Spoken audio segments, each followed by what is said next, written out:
Hey friends, Elizabeth here with yet another video, and today I want to talk about all the behind the scenes stuff that has to happen before I can sit down and set up spreads in my reading journal. If you've never seen any of my reading journal videos, I'll link my reading journal playlist down below, as well as my most recent setup in my reading journal where I made all of my January and February spreads for 2024. So you can check those out, kind of get a feel for what my reading journal is like. I like to go for a very vintage, scrapbooky sort of vibe. I like to add a lot of visual interest with things like tea-stained paper and washi tape and stamps, but also with images that I found and printed myself, the book covers for the books I've read, and my stats, of course. So there is a little bit of prep work that goes into my reading journal before I actually sit down and pick up a pen, and that is always done on my computer. So that's what today's video is all about. I want to walk you through the process from start to finish, finding images that I want to use in my reading journal,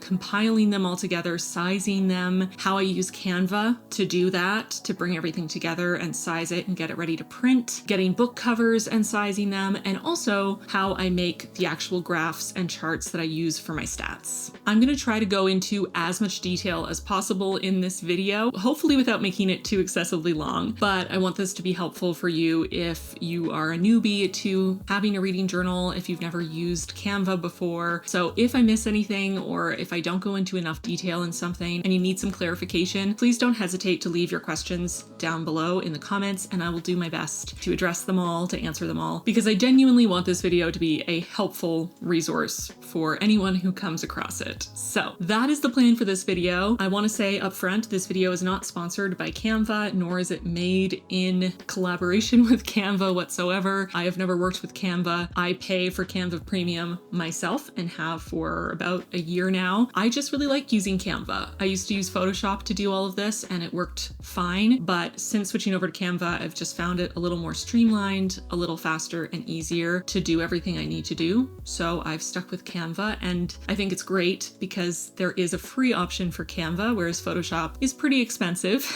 and there is no free option. So this way it's a little bit more accessible to everyone, which is awesome. While this video is not sponsored by Canva, we do have a lovely sponsor today. So I want to take a quick second to talk to you about our sponsor, Harry's. Harry's makes my favorite razor of all time. I've been using Harry's razors for years and years and years at this point. I honestly can't even remember when I started using them. It's been so long. And my husband also exclusively uses Harry's razors. We love them. We stand by them. They're our favorite. Harry's has its own factory in Germany that's been making blades for 100 years, which means they are providing a really high quality product while being able to provide it at a factory direct, affordable price. I also really respect that Harry's is not getting into any pink tax shenanigans. Their razors are for everyone, and everyone pays the same fair price. I'm sure you've noticed that everything is more expensive these days, so if you can get high quality razors while saving money, it really is a win-win. And you definitely don't want to skimp on quality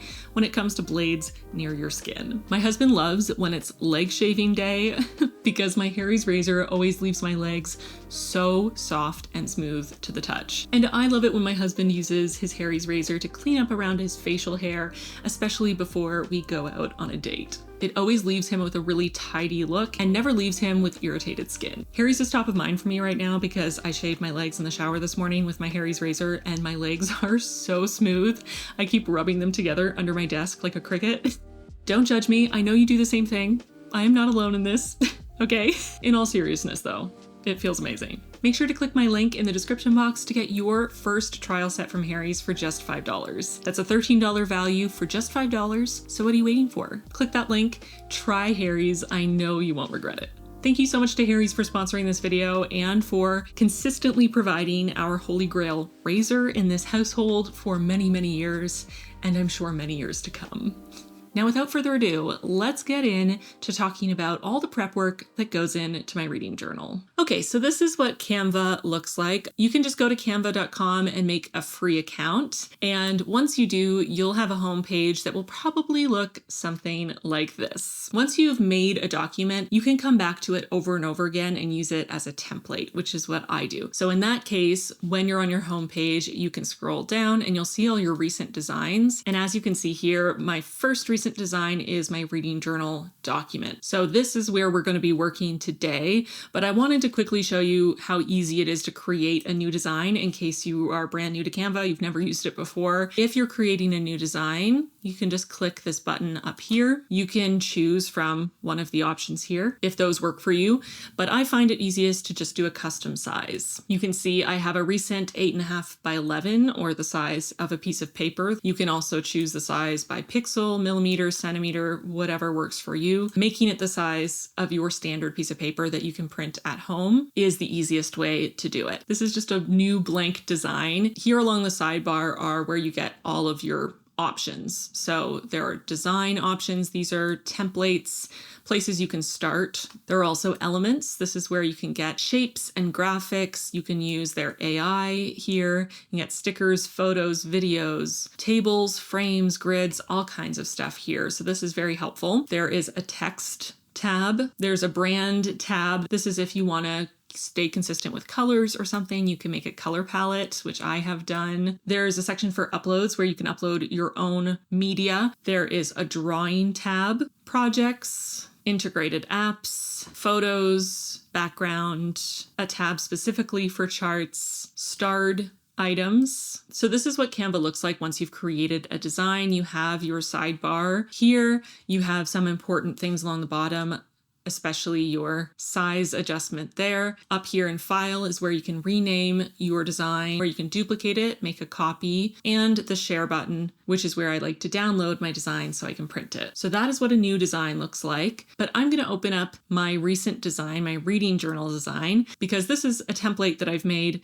that I can use every single time. I had a template that I was using in 2023, but I decided to make a new one for 2024 just so that it wasn't quite so overwhelming with so many different pages. It's a little bit more streamlined this way. So this is what my reading journal design looks like. And you can see I have book covers. This is for January and February. So these are all the books I read in January and February. I have all the book covers here. I have these little Goodreads Choice Awards 2023 symbols, and I have some images that you might recognize from my reading journal if you watched my reading journal video last week. And scrolling down to the next page, you can see I have all the book covers again. I personally print book covers twice because I have my summary page where I show all the books I read in a month on one page, and then I have individual book entries for every book I read. So I want those book covers on my summary page and a little book cover for each of my book entries. What I do is I add all my covers, size them,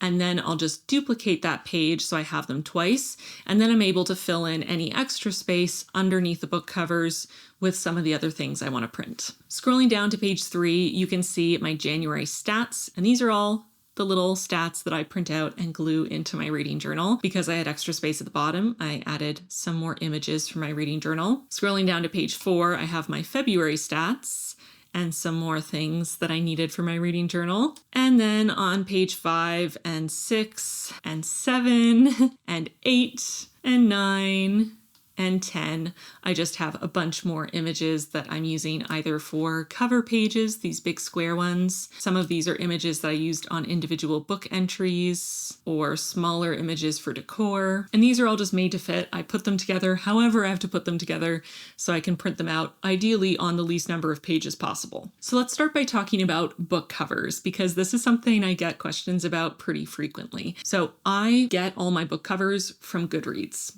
That's the easiest way for me to do it. I use Goodreads to track my reading. So at some point when I'm starting a book or finishing it, I'll be on Goodreads. And if I am there on the books page, it's a good time to just save the cover to my computer. And if you don't use Goodreads, you could easily just search the title and author of a book in Google Images and save the cover from there. But usually what I do is I go to my current reading challenge, and from there I can go to any of the books I've finished recently. So I just finished Unbury Carol by Josh Malerman. So I can go to the book page, right click, save image as, and I personally like to save all of my book covers together in one place just to keep things organized. So I have an area where I save my book cards, and I have them by year. These are the book cards that I put in all my videos when I review a book. So this is where I save my book cards, but it's also where I save all the book covers. I like to save the books with a consistent naming convention. So I add a little asterisk at the start so that I know it'll all sit at the top of this folder. Then I add a number so I can keep the books in the order I read them instead of alphabetical order. So this is going to be 32. And then I just type in the title of the book so it's easy to search.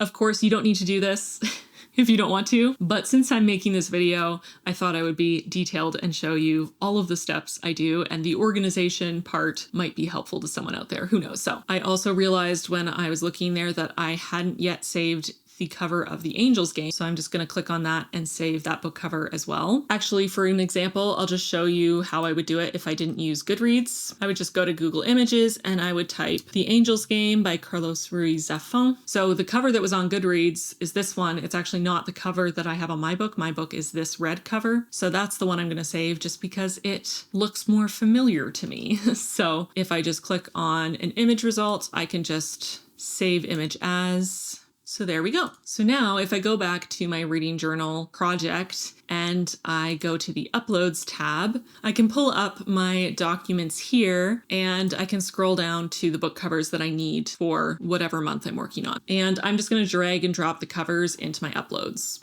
Now, because I already have a template, what I would do moving forward, and I'll show you this because it's a great trick and it's part of why I love Canva for things like this, is I would just duplicate this first page. And then I would delete all the stuff I know I'm not going to need.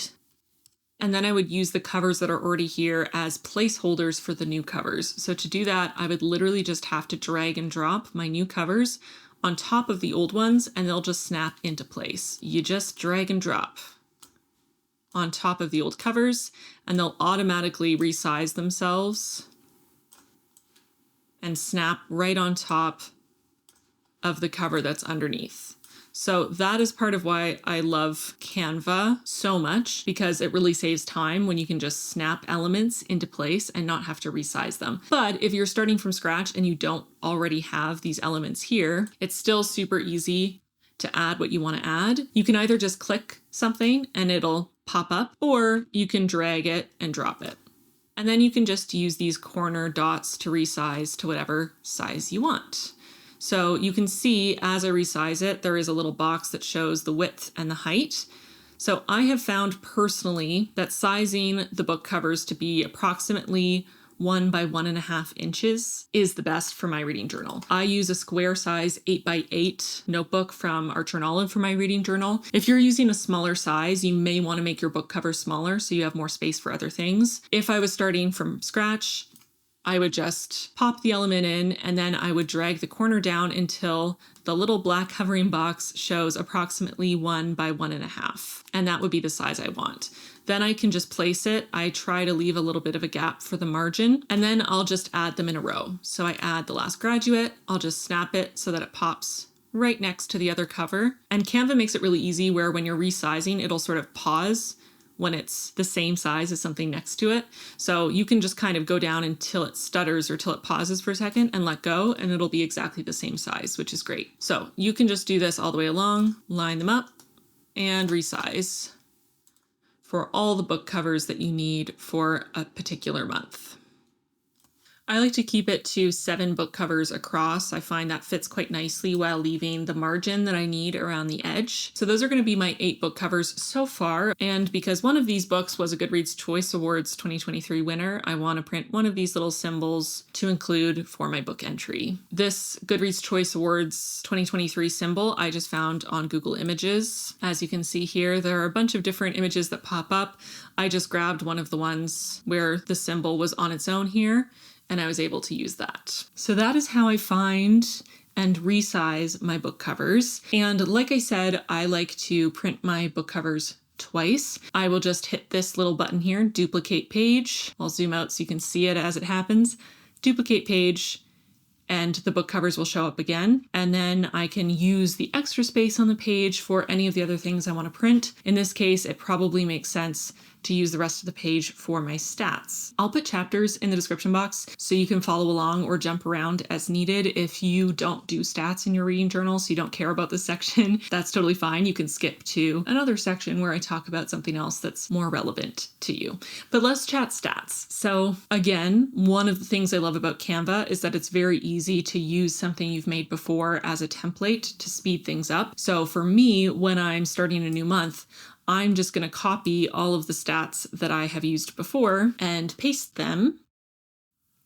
And then I can just fill in the information that is relevant for this month instead of having to create new graphs and charts. I will show you how I would do them, just updating the data, but I'll also show you how to make these from scratch if you don't already have the template. So let's start with making a pie chart from scratch. So to do that, the easiest way is to go to the sidebar and click charts. And right here, you can see there's a pie chart section. You could either do a regular pie chart or a donut chart. I'm just going to do a regular pie chart, and you'll see it'll pop up pretty big on your screen. So I like to resize them, and I found with experience the size that again works for me in my 8x8 journal, trying to fit all the stats that I track on a single page. You're going to have to play around with that to figure out the size that works best for you, depending on the size of your notebook, how many different stats you're trying to fit onto a single page or maybe a 2-page spread, and also just your preference. Do you like a really big chart? Do you like something really small? That's going to kind of be up to you. Typically though, I have made mine approximately 1.3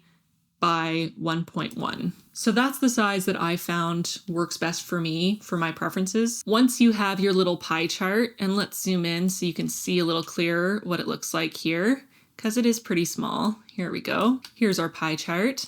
And you can see it comes set with its own colors and also with some dummy data here. So what I like to do is start by changing the colors to be the colors that I personally want my charts to be.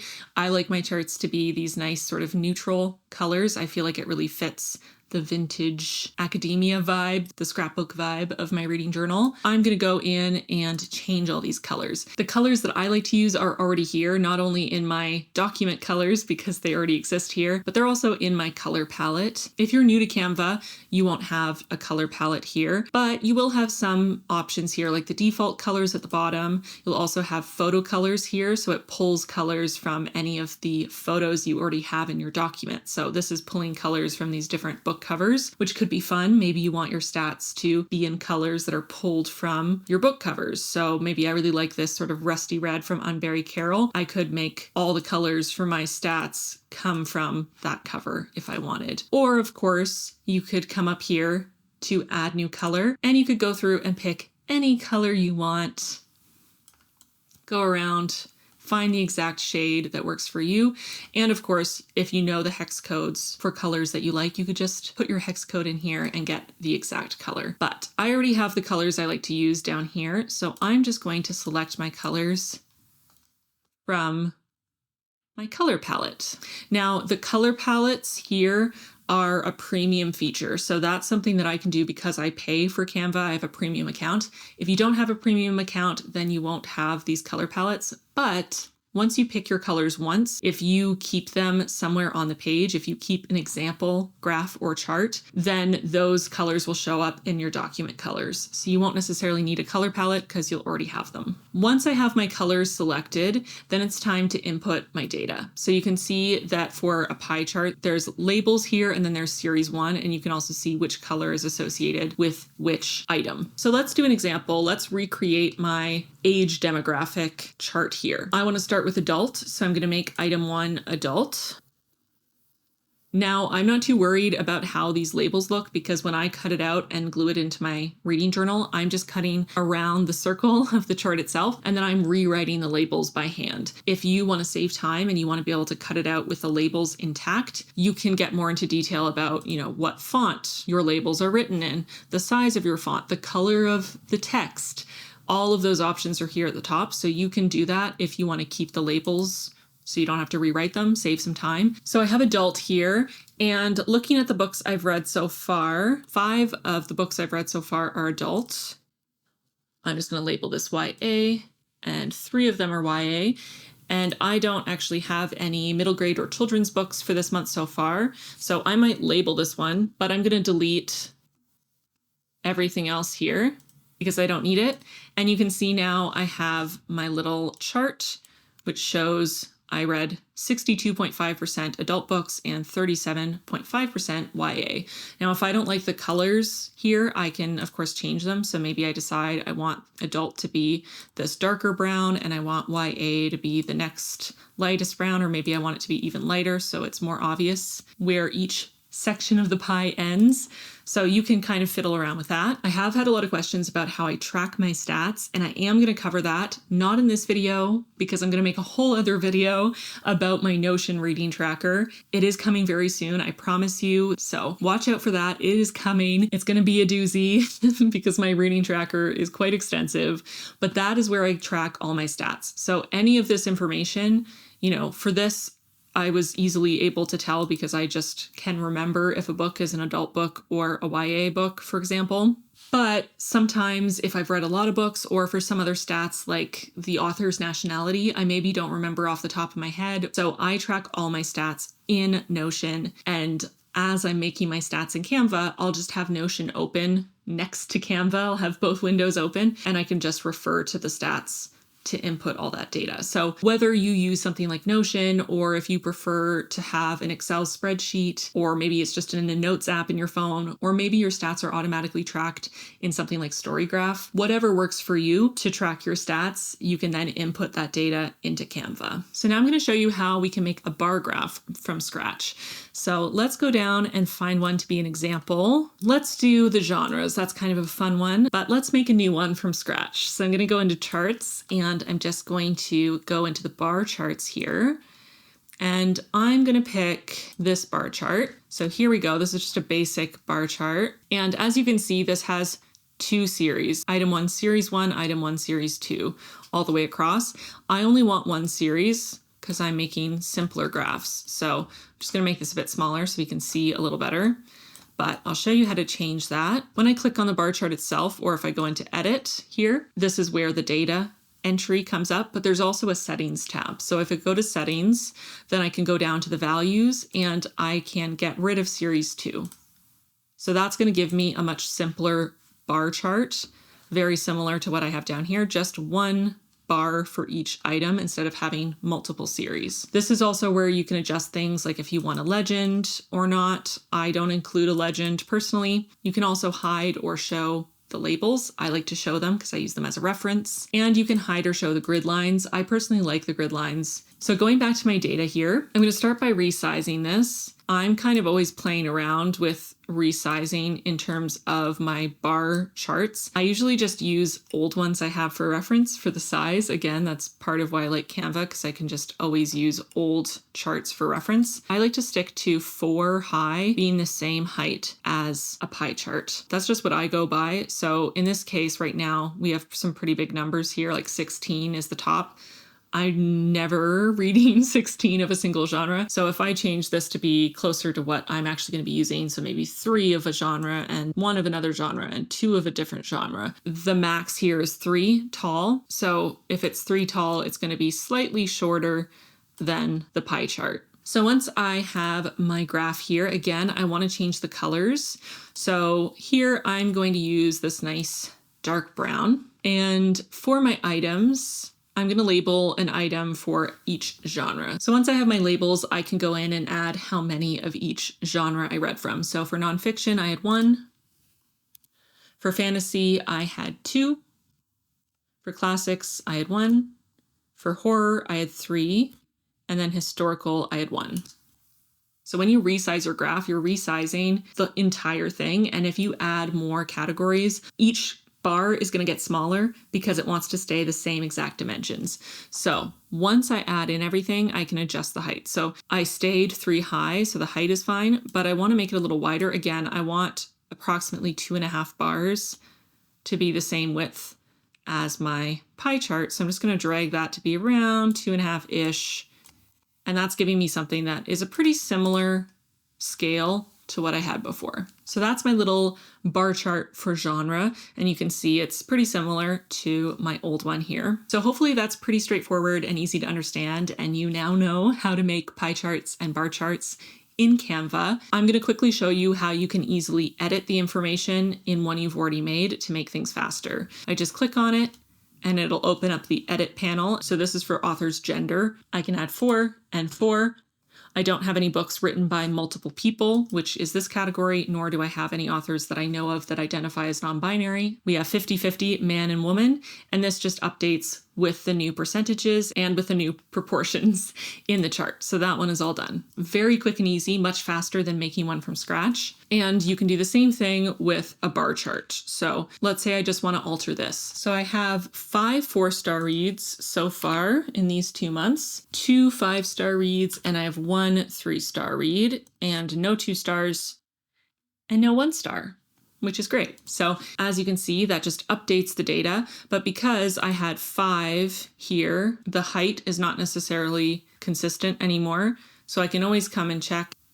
I have to drag it up. There we go. So now it's consistent in terms of the spacing. So that's how I do stats. Hopefully that makes sense. And I know the tracking of the stats piece is missing, but like I said, that's going to be coming along with my Notion reading tracker video, which is in the works and is coming very soon. So make sure to turn on notifications if you're excited for that video. That way you're notified every time I post a new video, and you'll be the first to know when my Notion video finally arrives on the channel. I went away for a quick snack break, and now the sun is lowered to the point where it's at the perfect height to scorch my retinas. So we're just going to try to ignore that, okay?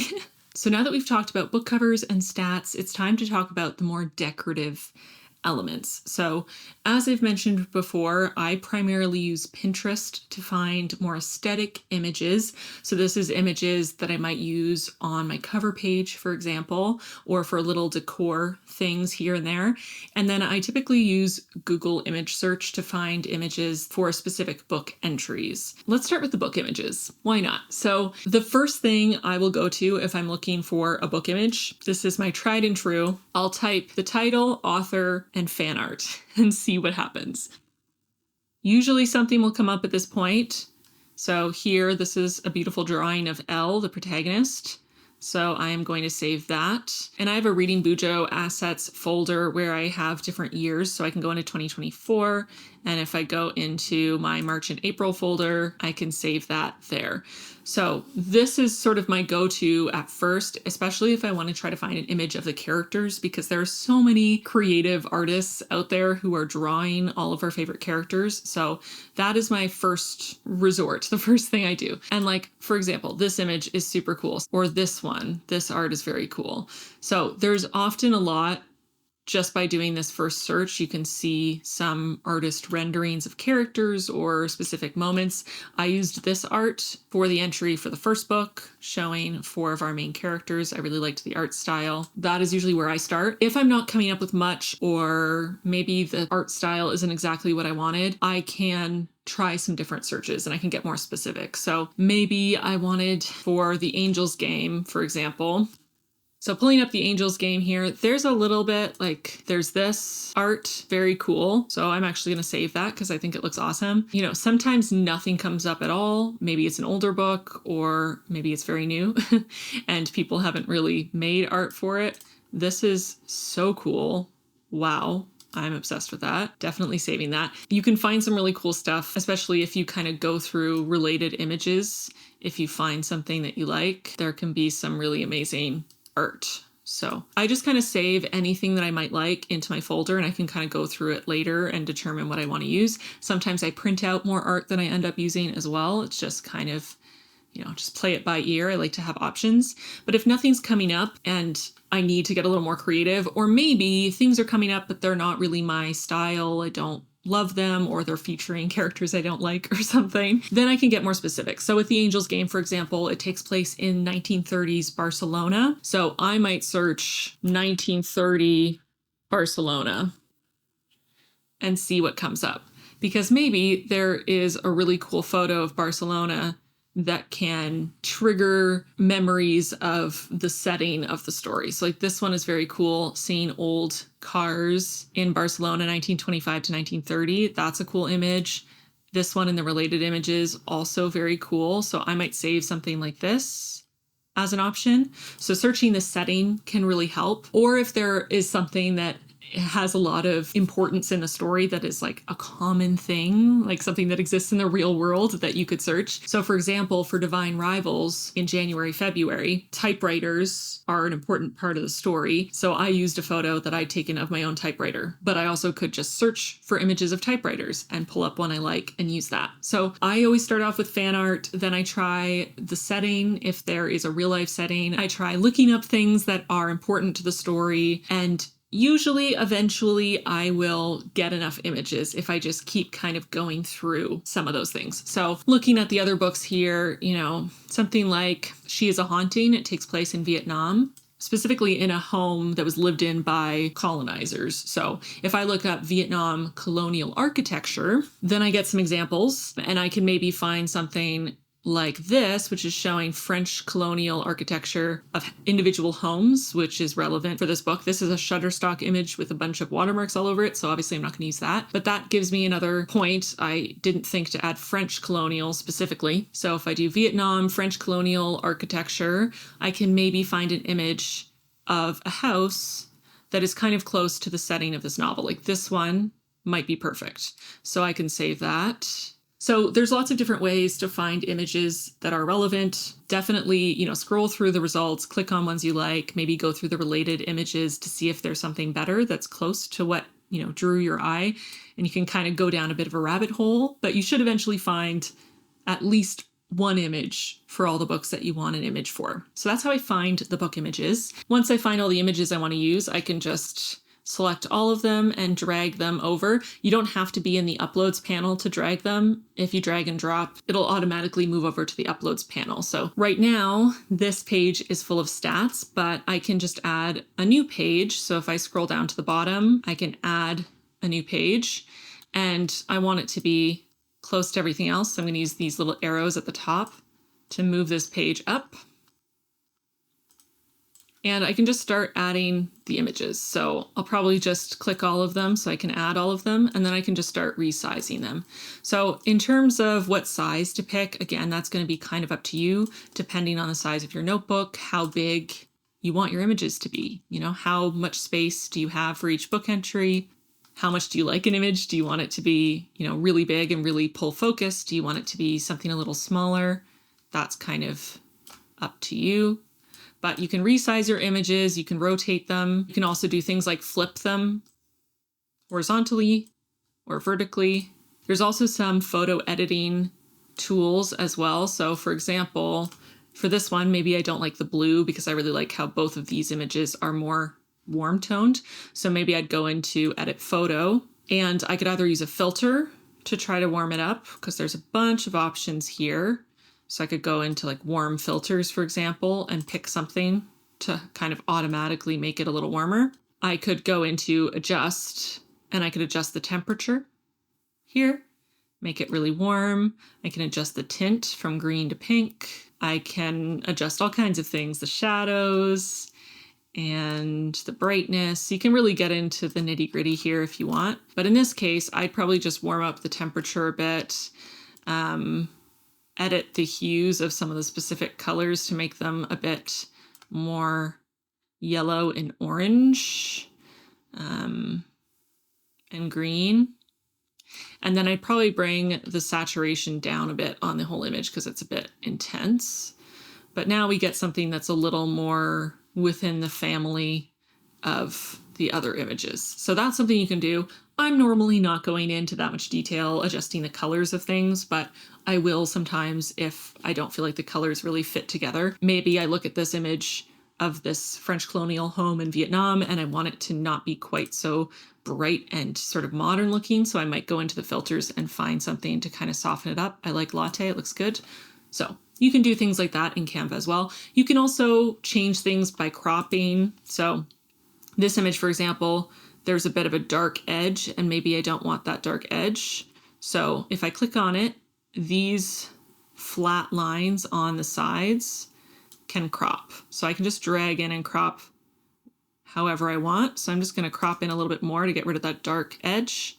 And again, these little dots on the corners are to adjust the size, and the flat bits are for cropping. So you can crop any way you want. So there's lots of things you can adjust, other things like the transparency, you can adjust that as well. And you can play around with it. There's a lot to do with Canva. It's a very powerful tool, but I find it very easy to use. So you can kind of play with it, figure out what you like. But typically what I'll do is just keep adding my images and I'll figure out kind of the best configuration, again, just to try to save space because I don't want to have to print out 15,000 pages for each setup. I prefer to only have to print out a couple. So I'll just keep adding images and kind of trying to fit them in together. And again, with the sizing, that's something you're just going to have to play by ear. One way you can do it if you're really unsure is you can measure your notebook paper size, or if you know how big you want your book entries to be, you can measure that out in your notebook ahead of time and figure out how much space you can allocate to your images,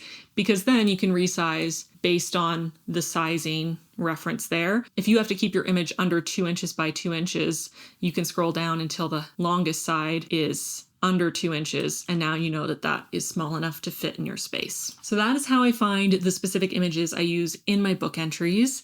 And the last thing to talk about is how I find the images that I use more for aesthetic purposes. So the images that I use for my monthly cover pages, and also some of the little decor images like the little vintage butterflies and mushrooms and floral things that I like to add in as decor here and there. So like I mentioned, I typically go to Pinterest for this. So I have a couple boards that I'll go to that I know kind of fit the aesthetic of my reading journal. So some of my boards, like my Dark Academia board, very much one that I dip into for my reading journal.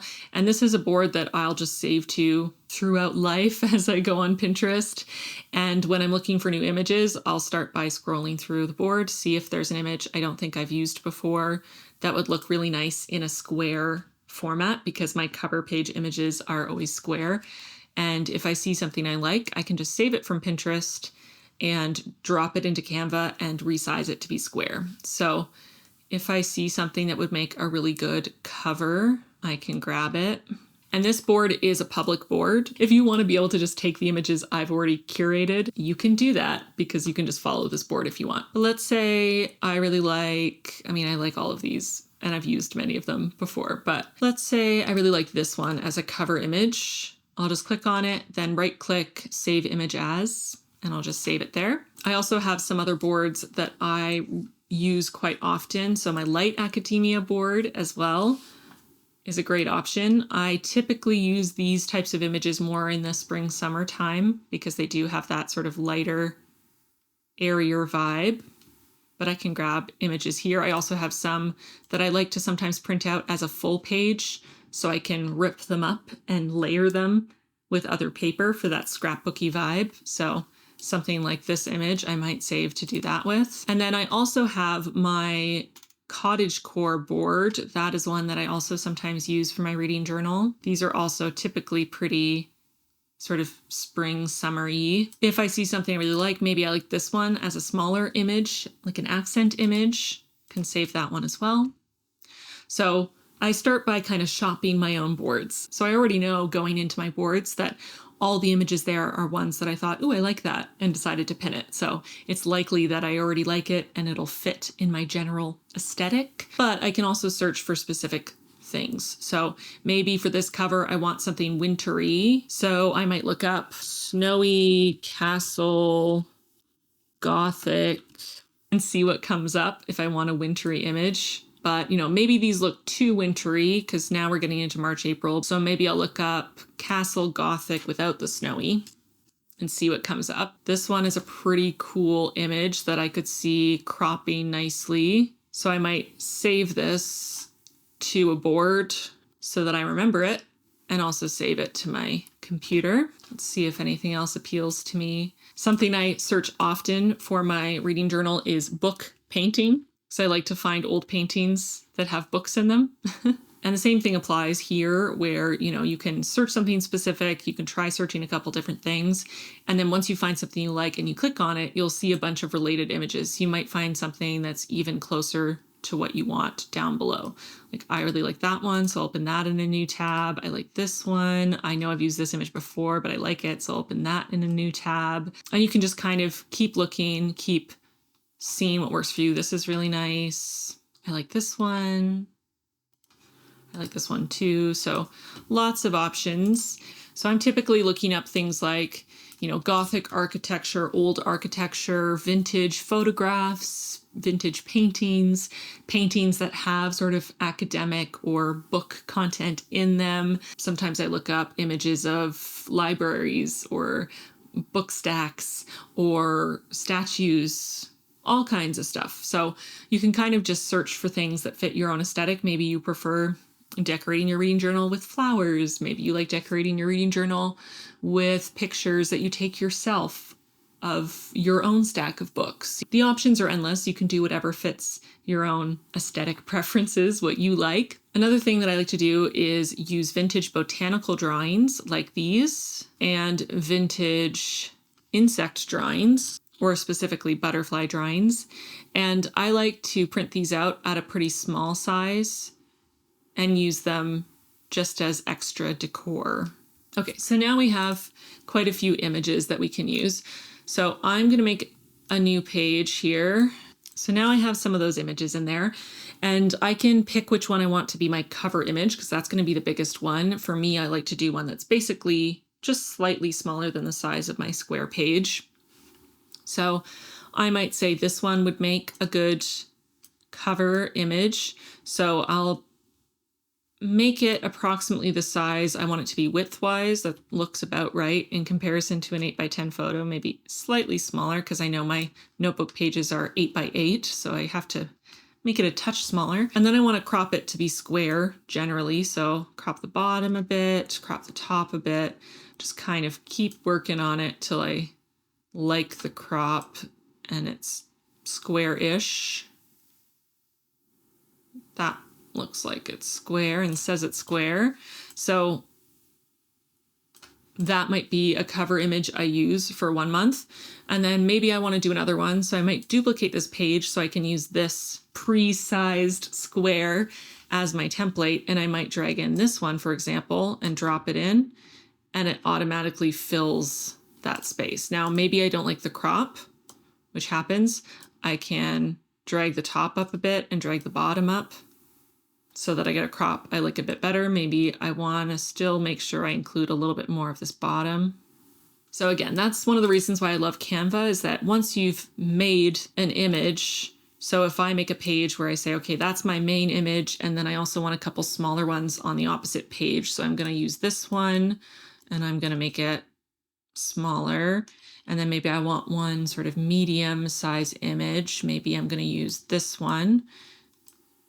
And then I want a couple small butterflies that I can use as well. So I'm going to make these pretty small so I can cut them out and use them as an extra decor. Now, if I'm coming back at a later time and I want to make a new cover page, and I already know because I printed this out to use before and I know if the sizes worked for me, I can just duplicate this page, and like I showed you before, I can just drag and drop images into these sizes if I want, and have images that are pre-sized that I know work for me. So that's one of the things I love about Canva, is that you can use it as a template and use it again and again and save time. And that is basically it. So once I have all my pages filled, I have all the images that I know I'm going to want for a setup. And usually if I have extra space, I'll just fill that extra space with some small little bonus things that I want to be able to use in my spreads. And I'll try to just fill all the empty gaps with things that I can use. And once I've generally filled most of the space, then I'm ready to print. So once I'm done making all of my pages and I'm happy with how they look, I go to share, download. I typically download them as a PDF for print because that is what my printer likes best. And then all I have to do is select the pages. So I usually click the all pages check mark. So I just unselect everything. And then I'll just go through and select specifically the pages that I want to print this time. So let's say it's just those 4 that I want. Hit done. And then I just click download. So that's going to work on that. Download it to my computer. And then all I have to do is send it to my printer. So if you have a printer at home, you can print it however it is that you print it. And I have my PDF here, which is multiple pages. So I just open this up in my printing app and I just have to print it. I usually do best print quality because I want the images to look nice.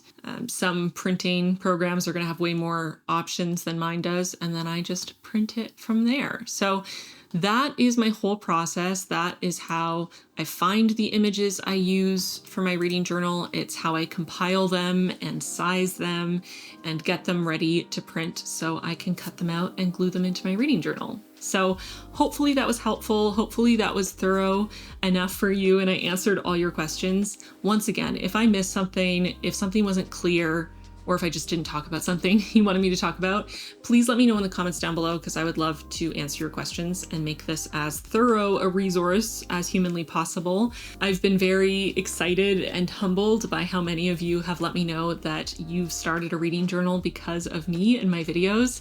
And I love the idea that I can help out someone who's getting started, or maybe you have a different process to do this, but it's a lot more laborious. There's more steps. It's more complicated. Maybe I can help you find a simpler, easier way to create your reading journal. Spend less time doing the prep work for your reading journal so you can spend more time with the actual journaling and just enjoying your reading journal and enjoying reading too. So thank you for watching this whole video. I appreciate you. Definitely turn on notifications if you want to see that Notion reading tracker video. My Notion reading tracker is next level. I'm mildly obsessed with it. I already did a live stream going through it with my patrons, which was very exciting. So I've done a bit of a dry run, but I am working on that video and we'll have it to you hopefully in the next month or two. So definitely turn on notifications so you know when that comes, because I feel like that video is going to appeal to the same demographic that likes this video. Subscribe, of course, if you haven't already. If you've watched this video all the way to this point, I feel like you might as well hit subscribe. You know? Thank you as always to my patrons for your support. I appreciate you all so, so much. If you want to join our Patreon, especially our book club, you can find the link in the description box. I also want to thank Harry's for sponsoring this video. Don't forget to click my link in the description box to get your Harry's trial set for just $5. That's a $13 value for just $5. So click that link and get your set today. I love Harry's and I know you will too. But with that, I think we've come to the end of this video. So thank you so much for watching and I'll see you really soon in my next one. Bye, friends.